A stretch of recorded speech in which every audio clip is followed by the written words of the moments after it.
Hello students. चलिए आज का करंट अफेयर्स से स्टार्ट करते हैं। ये जो करंट अफेयर्स मैं आप लोगों को पढ़ा रहा हूँ, ये करंट अफेयर्स की सबसे खास चीज़ है कि ये आपको आने वाले एग्जाम्स जो हैं, लगभग जो 2024 में जो एग्जाम्स होने वाले हैं, जैसे लाइक एसएससी जीडी का जो एग्ज़ाम होने वाला है, एसएससी जीडी के अलावा जो एग्ज़ाम्स होने वाले हैं, उसके अलावा ये सभी जो है सभी एग्जाम्स को क्या करेगा, कवर करेगा। ठीक है, तो एसएससी जीडी, उसके अलावा बैंकिंग के जो एग्जाम्स होने वाले हैं और जो नेक्स्ट मंथ पीएससी होने वाला है, सीजीपीएससी का एग्जाम, उसको भी ये कवर करेगा। तो चलिए शुरू करते हैं बिना किसी देरी के। सबसे पहले इंपॉर्टेंट करंट अफेयर्स में मणिपुर हिंसा की जांच के लिए सर्वोच्च न्यायालय ने समिति का गठन किया। उसके अध्यक्ष कौन है? रवि सिन्हा, गीता मित्तल, रमेश चंद्र, के एम अग्रवाल। तो इसका आंसर है बी, गीता मित्तल। कौन है आपका? गीता मित्तल। भारत का कौन सा राज्य सर्वाधिक इलेक्ट्रॉनिक उत्पाद निर्यात करने वाले राज्यों के क्रम में स्थान पर है? मतलब सबसे ज्यादा इलेक्ट्रॉनिक एक्सपोर्ट करने वाला जो राज्य है वो है तमिलनाडु। कौन सा है आपका?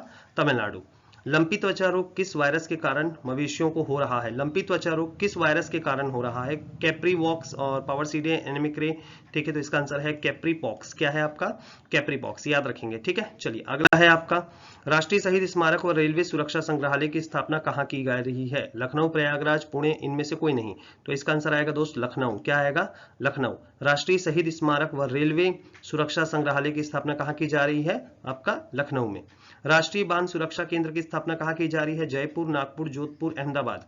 तो इसका आंसर है दोस्त जयपुर। क्या है आपका? जयपुर। ये इसको इंग्लिश में बोलेंगे नेशनल डैम सिक्योरिटी सेंटर। ठीक है, नेशनल डैम सिक्योरिटी सेंटर। और ये जो है आपका, इसको इंग्लिश में बोलेंगे नेशनल, ठीक है, शहीद है जो है वो आपका martyr memorial, national martyr memorial and railway security museum.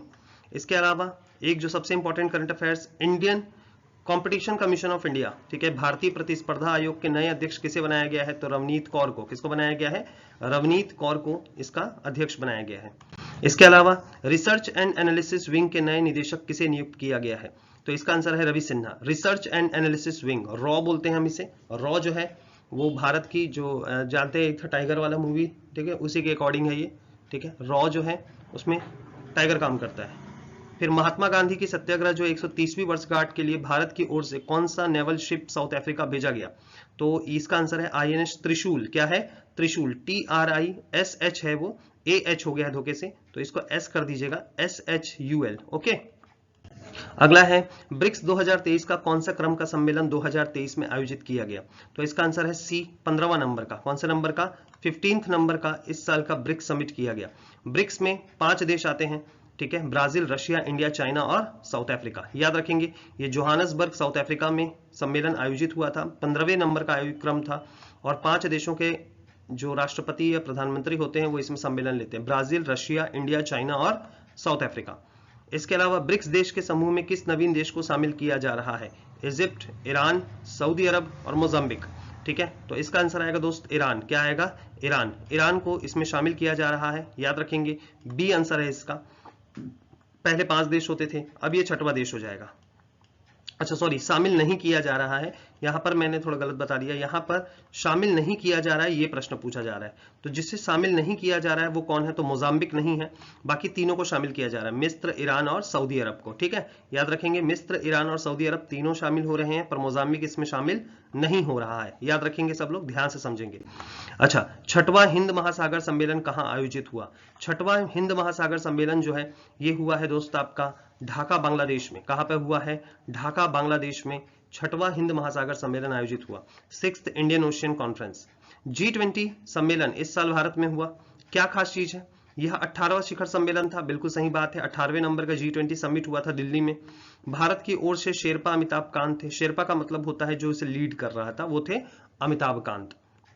African union को 21वां स्थायी सदस्य के रूप में मान्यता दी गई। अब G20 नहीं कहलाएगा, G21 कहलाएगा।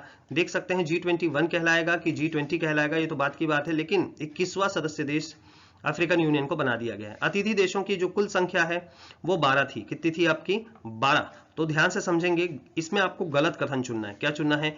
गलत कथन चुनना है। तो केवल 4 ही इसमें क्या है? गलत है, बाकी जो 3 है ऊपर के वो सही है। ठीक है, तो इसका आंसर है ए। तो 1 2 3 तीनों सही है। अतिथि देशों की कुल संख्या 12 नहीं थी। ओके, आगे देखते हैं। 16th नेशनल फिल्म अवार्ड 2023 में सर्वश्रेष्ठ अभिनेता का पुरस्कार किसे दिया गया? देखिए हर साल जो होता है वो नेशनल फिल्म फेस्टिवल्स के होते हैं, नेशनल फिल्म अवार्ड जो दिया जाता है भारत सरकार की तरफ से दिया जाता है। तो याद रखेंगे इसमें ये होता है कि आपको एक एक चीजें ध्यान रखनी है इसमें, ठीक है। नेशनल फिल्म अवार्ड जो है इसमें बेस्ट एक्टर का अवार्ड किसे दिया गया? तो बेस्ट एक्टर का जो अवार्ड इस बार दिया गया है वो दिया गया है अल्लू अर्जुन को। अल्लू अर्जुन की जानते हैं पुष्पा झुकेगा नहीं साला वाला जो मूवी है उसी के लिए इनको ये अवार्ड दिया गया है। तो ये आपको ध्यान रखना है, ये इंपॉर्टेंट है, ठीक है। तो किसे दिया गया है ये अवार्ड? आपका अल्लू अर्जुन को। किसको दिया गया है? अल्लू अर्जुन को ये अवार्ड दिया गया है, ठीक। इसके अलावा आता है Femina miss India. Femina miss India 2023 का खिताब किसने जीता? फेमिना मिस इंडिया जो है वो 2023 जो है ये जीता है आपका नंदनी गुप्ता ने। किसने जीता है? नंदनी गुप्ता ने। हो गया। इसके बाद में फिर आगे बढ़ते हैं। मिस इंडिया हर साल अवार्ड होता है, इस बार फेमिना मिस इंडिया और फेमिना मिस इंडिया एक ही है, ठीक है। आगे बढ़ते हैं। इंटरनेशनल बुकर, ये बकर हो गया है, बुकर है ये, ठीक है। तो इंटरनेशनल बुकर प्राइज जो है ये किस पुस्तक के लिए दिया गया है इस साल? तो ये दिया गया है टाइम शेल्टर को। किसको दिया गया है?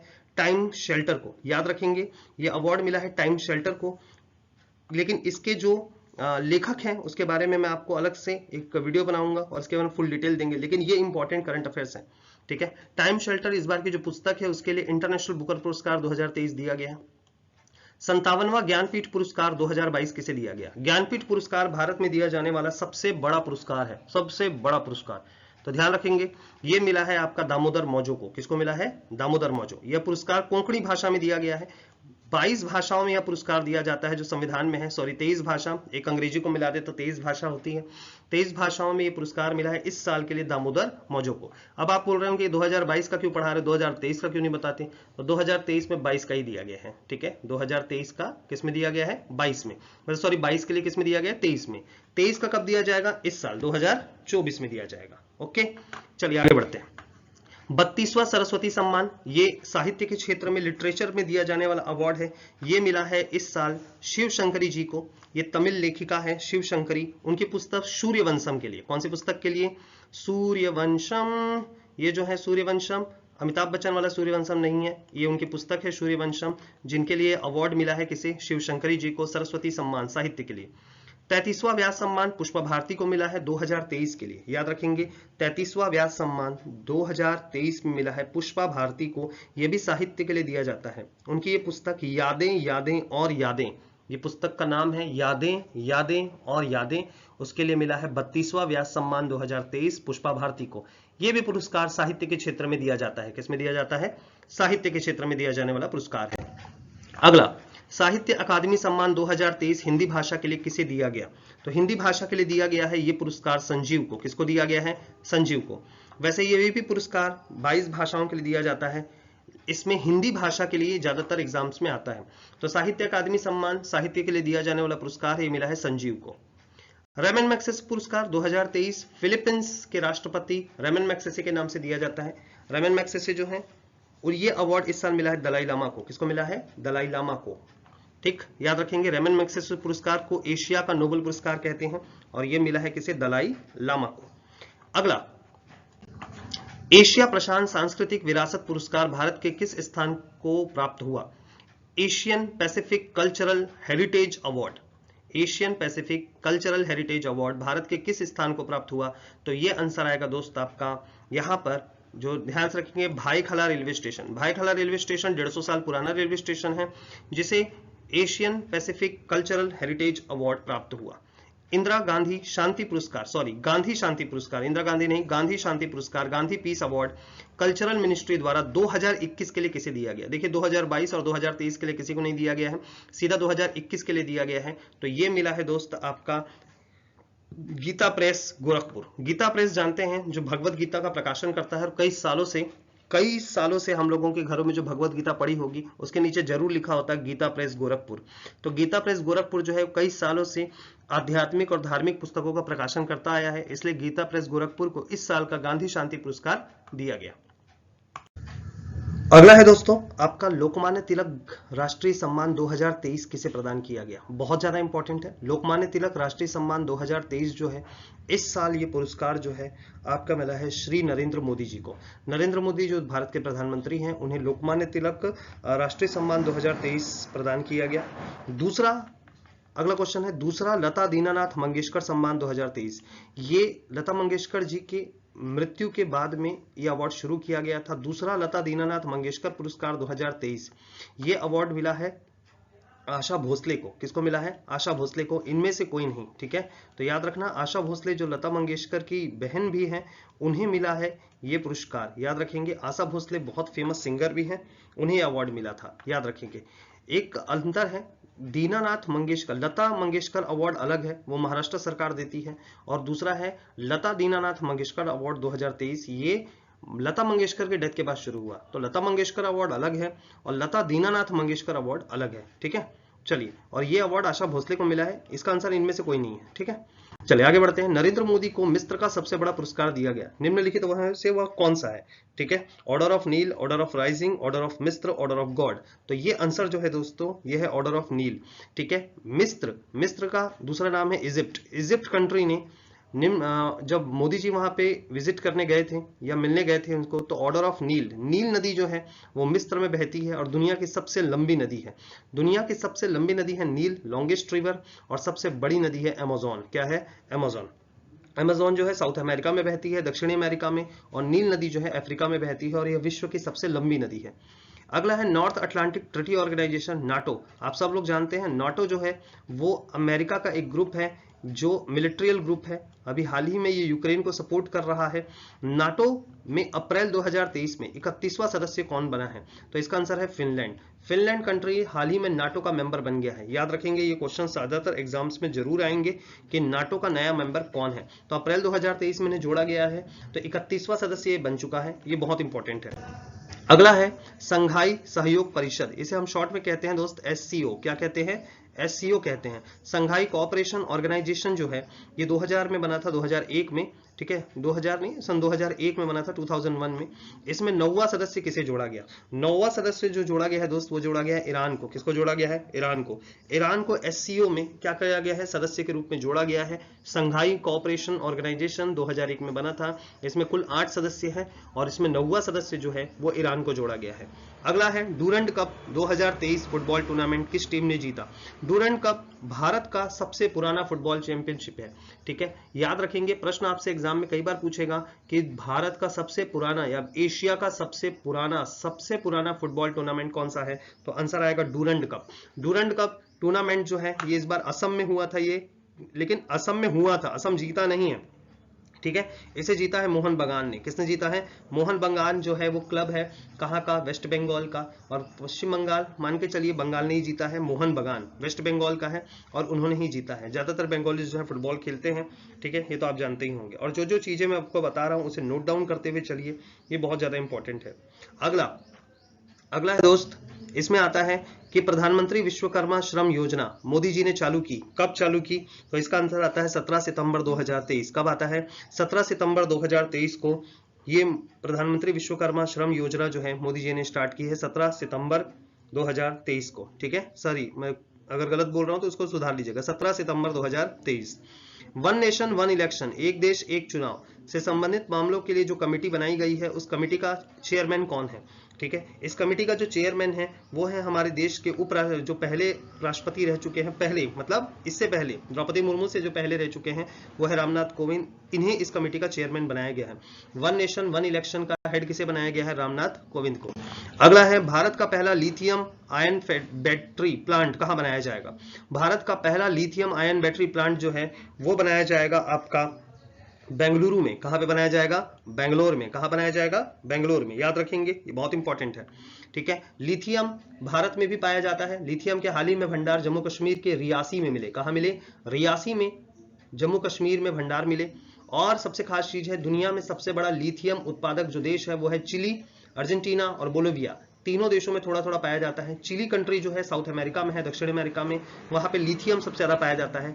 लिथियम का प्रयोग अभी हाल ही में इलेक्ट्रिक व्हीकल्स में होता है। किसमें होता है? इलेक्ट्रिकल व्हीकल्स जो होते हैं, ईवी गाड़ियां, उसमें इसका प्रयोग हो रहा है। भारत का पहला मित्र पार्क, कौन सा पार्क? मित्र पार्क। मित्र पार्क मतलब टेक्सटाइल से रिलेटेड है ये, कपड़ा। भारत को अपना खुद का कपड़ा से रिलेटेड क्या बनाना है? आपका हब बनना है, ठीक है, टेक्सटाइल हब। इसलिए मोदी जी ने मित्र योजना चालू की है। मित्र योजना के बारे में आप गूगल में आराम से सर्च कर सकते हैं। लेकिन भारत का पहला मित्र पार्क कहां बनाया गया? पीएम मित्र पार्क। मित्र पार्क टेक्सटाइल से रिलेटेड है, तो याद रखेंगे ये बनाया जा रहा है तमिलनाडु में। कहां बनाया जा रहा है? तमिलनाडु में।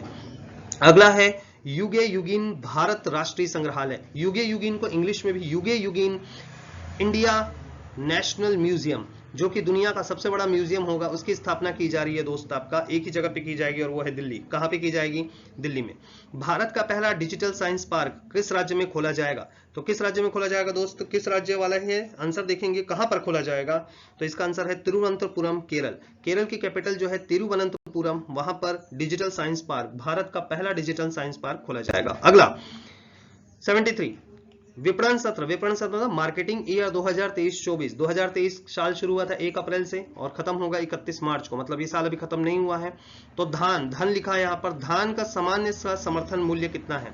धान का एमएसपी प्राइस, ये बोल रहा है दोस्त आपका एमएसपी प्राइस को। एमएसपी प्राइस जो है वो कितना है इस साल? धान का एमएसपी प्राइस कितना है? तो इस साल धान का एमएसपी प्राइस है 2183। कितना है आपका?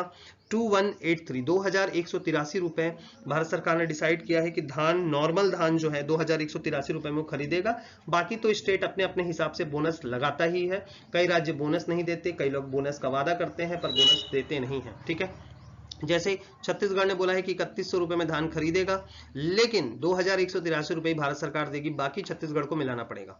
74 निम्नलिखित में से कौन सा देश भारत में सबसे ज्यादा एफडीआई में पहले स्थान पर रहा?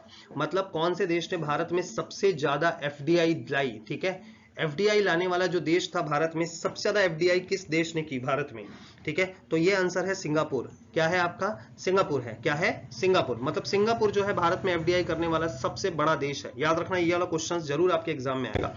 अगला, एग्रीकल्चर ईयर की भागीदारी सकल घरेलू उत्पाद में कितने प्रतिशत रह गई है? मतलब भारत की जो जीडीपी है, जीडीपी में 3 सेक्टर होते हैं, प्राइमरी, सेकेंडरी और टर्शरी, मतलब प्राथमिक क्षेत्र, द्वितीय क्षेत्र और तृतीय क्षेत्र। तो उसमें यह बोल रहा है कि एग्रीकल्चर सेक्टर मतलब प्राथमिक क्षेत्र की भागीदारी कितने प्रतिशत रह गई है? तो आंसर आता है आपका 15%। क्या आता है? 15% रह गई है, बहुत कम हो गई है, ठीक है। लेकिन बात यह है कि उत्पादन दिनों दिन क्या हुआ है? भारत का बढ़ा है। अगला, global remittance chart. Global remittance chart में भारत 2023 में कौन से नंबर पर है? हमेशा की तरह भारत पहले नंबर पे आ गया है।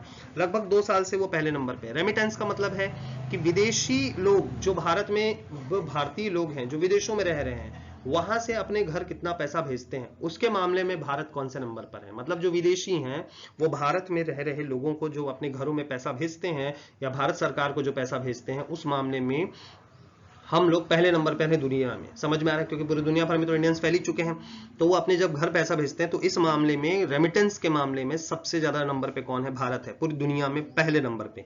तो ग्लोबल रेमिटेंस चार्ट में भारत कौन से नंबर पे आता है? आपका पहले स्थान पर है। अगला, नीति आयोग की रिपोर्ट के अनुसार 2023 में, नीति आयोग जानते हैं सब लोग, नीति आयोग की रिपोर्ट के अनुसार 2023 में एग्रीकल्चर विपणन मतलब एग्रीकल्चर मार्केटिंग रिफॉर्म्स में, मतलब एग्रीकल्चर के सामानों को खरीदने बेचने, सही तरीके से उसका मूल्य देने में, और जैसे धान को खरीदने में, जौ खरीदने में, क्या बोलते थे आपका मक्का खरीदने में, जो भी फसलें होती हैं किसी राज्य में, उसको खरीदने में, बेचने में और किसानों को सही तरीके से उसका लाभ पहुंचाने में कौन सा राज्य इस पूरे साल में पहले नंबर पर रहा? तो नीति आयोग के अनुसार कृषि विपणन सुधारों में कौन सा राज्य पहले नंबर पर रहा? तो इसका आंसर आता है आंध्र प्रदेश। आंध्र प्रदेश के जो सीएम हैं उनका नाम है वाईएस जगनमोहन रेड्डी, ठीक है, वाईएसआर पार्टी के हैं ये।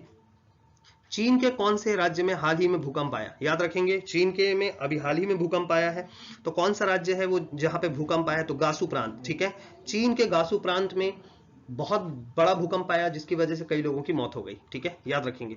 चीन की जो कैपिटल है वो है बीजिंग और उनके जो राष्ट्रपति हैं वो है शी जिनपिंग। क्या नाम है? Xi Jinping. अगला, भारत का कौन सा राज्य जीडीपी में प्रथम स्थान पर रहा? इस साल भारत का कौन सा राज्य जीडीपी में फर्स्ट रैंक पे रहा है? तो फर्स्ट है दोस्त महाराष्ट्र। कौन सा है आपका? महाराष्ट्र। महाराष्ट्र पहले नंबर पे रहा है भारत में टोटल ओवरऑल जीडीपी में, ठीक है। सेकंड नंबर पे उत्तर प्रदेश रहा है और थर्ड नंबर पे तमिलनाडु रहा है। याद रखेंगे, फर्स्ट नंबर पे महाराष्ट्र, सेकंड नंबर पे यूपी और थर्ड नंबर पे रहा है तमिलनाडु। याद रखेंगे जीडीपी में, ओके। अब्दुल फतेह अल सीसी अब्दुल फतेह अल सीसी जो हैं हाल ही में किस देश के नए प्रेसिडेंट बन गए हैं? ठीक है, तो इसका आंसर आता है दोस्त आपका इजिप्ट। क्या है? इजिप्ट। भारत और इजिप्ट की दोस्ती बहुत फेमस है और यही इजिप्ट जो है जहां पर मम्मी लोग रहते हैं। मम्मी मतलब मरी वाली मम्मी, ठीक है, याद रखना, जिनकी डेथ हो जाती है। तो वो जो नहीं होते, जो मूवीज तो देखा होगा, द मम्मी रिटर्न्स, मम्मी वाला, ठीक है। अगला है दोस्त, बहुत ज्यादा इंपॉर्टेंट करंट अफेयर्स है, याद रखेंगे। आईएमएफ के हाल ही की रिपोर्ट के अनुसार भारत जो है ग्लोबल डेवलपमेंट में, इंडिया ग्लोबल डेवलपमेंट में अपना कितना परसेंट योगदान दे रहा है? मतलब आईएमएफ, इंटरनेशनल मॉनेटरी फंड की हाल ही की रिपोर्ट के अनुसार इंडिया ग्लोबल डेवलपमेंट में कितने परसेंट तक योगदान दे रहा है दुनिया के डेवलपमेंट में? ठीक है, ये वाला क्वेश्चन इसी तरीके से पूछेगा, आपको याद रखना है। इसका आंसर आएगा 16%। मतलब भारत पूरी दुनिया के उसमें 16% तक क्या देता है? योगदान देता है। अगला, आवधिक श्रम बल सर्वेक्षण की रिपोर्ट के अनुसार, ठीक है, ये जो है लेबर फोर्स सर्वे रिपोर्ट, ठीक है, लेबर फोर्स सर्वे रिपोर्ट 2022-23, इस साल तो हुआ नहीं, 22-23 का रिकॉर्ड है जो अभी हुआ है। भारत की बेरोजगारी दर घट के कितने प्रतिशत हो गई है? तो भारत की जो बेरोजगारी दर है वो घट के हो गई है 3.2%। कितना हो गया है? 3.2% तक भारत की बेरोजगारी दर क्या हो गई है? कम हो गई है, याद रखेंगे। मतलब 3.2% कम हुआ है लेबर फोर्स सर्वे रिपोर्ट के अकॉर्डिंग 2022-23। अगला, Vijay Hazare trophy cricket tournament है, ठीक है, ये एक हिसाब का 50-50 वनडे टाइप का मैच होता है इंडिया के सभी स्टेट्स के बीच में। भारत के जितने भी राज्य हैं जो रणजी ट्रॉफी खेलते हैं उन सभी के बीच में ये मैच होता है, लेकिन ये वनडे टाइप का होता है। और जो रणजी ट्रॉफी होती है वो टेस्ट होती है। तो ये जो वनडे वाला है ना दोस्त, इसको जीता है आपका हरियाणा। कौन जीता है? हरियाणा। हर्षल पटेल खिलाड़ी जो हैं, जो अभी आईपीएल में अच्छे खासे रेट पे बिके, वो हरियाणा के ही प्लेयर हैं और विजय हजारे ट्रॉफी जिताने में उनका बड़ा योगदान रहा। ठीक है, हर्षल पटेल जो है हरियाणा के हैं और अभी हाल ही में जो आईपीएल का ऑक्शन हुआ था उसमें बड़े अच्छे रेट पर बिक गए वो। ठीक है, तो विजय हजारे ट्रॉफी क्रिकेट से रिलेटेड है, याद रखेंगे। किससे रिलेटेड है? क्रिकेट से। यहाँ पर जरूर नीचे मेंशन कर दीजिएगा, बहुत इंपॉर्टेंट है। हाल ही में भारत सरकार के किस एयरपोर्ट को इंटरनेशनल एयरपोर्ट का दर्जा दिया? ठीक है, तो आंसर आता है सूरत। क्या आता है आपका दोस्त? सूरत, याद रखना। अच्छा, अयोध्या भी है, ले अयोध्या को भी अब मिल चुका है। अयोध्या का नाम हो गया है महर्षि वाल्मीकि इंटरनेशनल एयरपोर्ट। ये अयोध्या के एयरपोर्ट का नाम है, महर्षि वाल्मीकि इंटरनेशनल एयरपोर्ट अयोध्या के एयरपोर्ट का नाम है। इसे भी इंटरनेशनल एयरपोर्ट का दर्जा दिया गया है, लेकिन ये जो आंसर मैंने लिखा है ये सूरत के लिए लिखा है। तो सूरत और अयोध्या दोनों को इंटरनेशनल एयरपोर्ट का दर्जा दिया गया है। ठीक है, ठीक है, तो यहां पर ध्यान रखेंगे इंटरनेशनल एयरपोर्ट का दर्जा सूरत को भी मिल गया है और अयोध्या को भी मिल गया है, पर यहां पर आंसर सूरत है। ओके, अब आता है सममक्का। अगला जो है ध्यान से देखेंगे, सममक्का सरक्का सेंट्रल ट्राइबल यूनिवर्सिटी की स्थापना किस राज्य में की जाएगी? देश का पहला सेंट्रल ट्राइबल यूनिवर्सिटी, केंद्रीय जनजातीय विश्वविद्यालय, जिसमें सिर्फ जनजातीय बच्चे, एसटी बच्चे ही पढ़ेंगे, उन्हीं के लिए अलग से ट्राइबल यूनिवर्सिटी बनाई जा रही है। सममक्का सरक्का जो है ये कहां पर है? तो ये आंसर आता है दोस्त इसका तेलंगाना। क्या आता है? तेलंगाना। तेलंगाना के अभी हाल ही में चुनाव हुए, जिसमें दिसंबर में जो चुनाव हुए, दिसंबर 2023 में, जिसमें आपका रेड्डी साहब जो है वो, ठीक है, याद रखेंगे, वो बन गए हैं क्या? वहां के सीएम। ठीक है, नोरोवायरस हाल ही में किस देश में पाया गया? देखिए, नोरोवायरस जो है दोस्त वैसे तो अमेरिका में पाया गया है, लेकिन उसके केसेस ब्रिटेन में भी देखने को मिल रहा है। तो अगर आपसे पूछेंगे नोरोवायरस कहां मिला है, तो पहला केस उसका मिला है अमेरिका में। कहां मिला है? अमेरिका में, यूनाइटेड स्टेट्स ऑफ अमेरिका।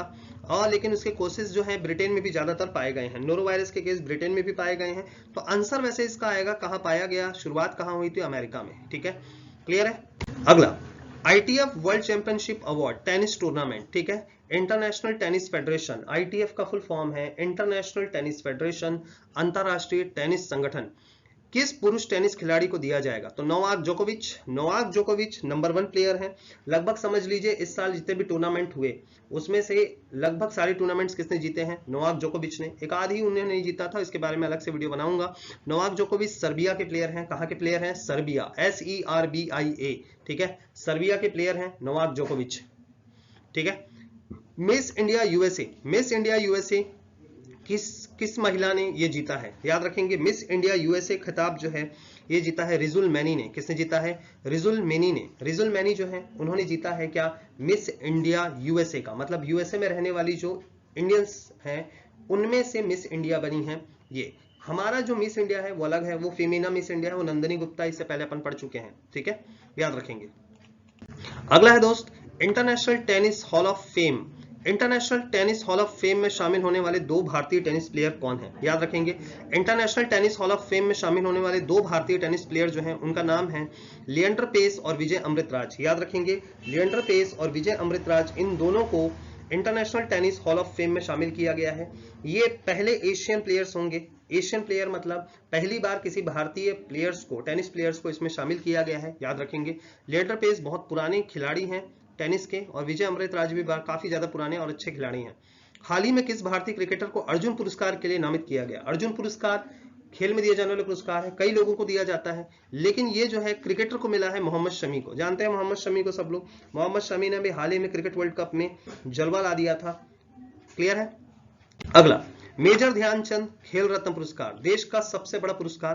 पहले इसका नाम राजीव गांधी खेल रत्न पुरस्कार था, लेकिन बाद में मोदी सरकार ने इसका नाम बदलकर मेजर ध्यानचंद खेल रत्न पुरस्कार कर दिया।